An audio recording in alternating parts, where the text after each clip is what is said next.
Ng umaga ay nakapagdala tayo ng 550 buns ng tinapay sa BJMP.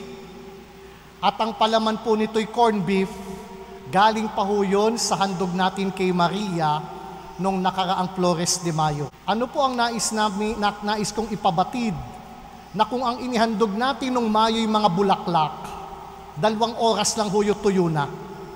Pero magpahanggang ngayon at marami pa hong noodles na pwede nating lutuin at ipadala sa mga nasa BJMP ay bahagi pa rin ng handog ni Maria para sa higit na nangangailangan.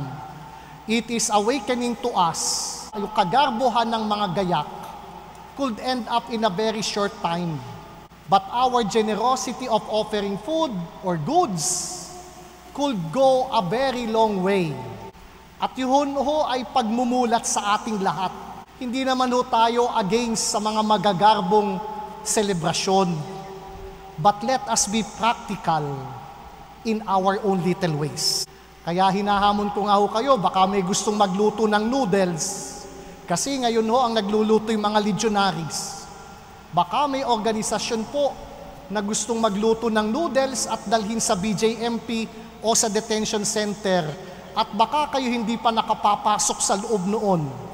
Maganda hong karanasan para ipulat sa atin na ito ang sinasabi ni Jesus sa atin, nung ako'y nasa piitan, ako ba'y iyong dinalaw?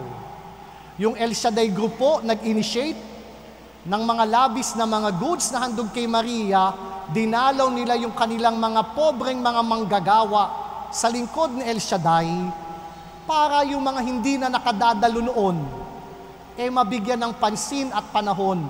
And they were able to reach out sa mga manggagawa ni Yahweh El Shaddai. Look how far it goes. No? Kung bulaklak lang yun nung Mayo, basura pa. But it is awakening to us na marami palang pwedeng pakainin, tulungan, at maibsan ang kagutuman kung lalampasan lang natin ang ating sariling kapritsyuhan para isaalang-alang ang ikabubuti ng pangkalahatan.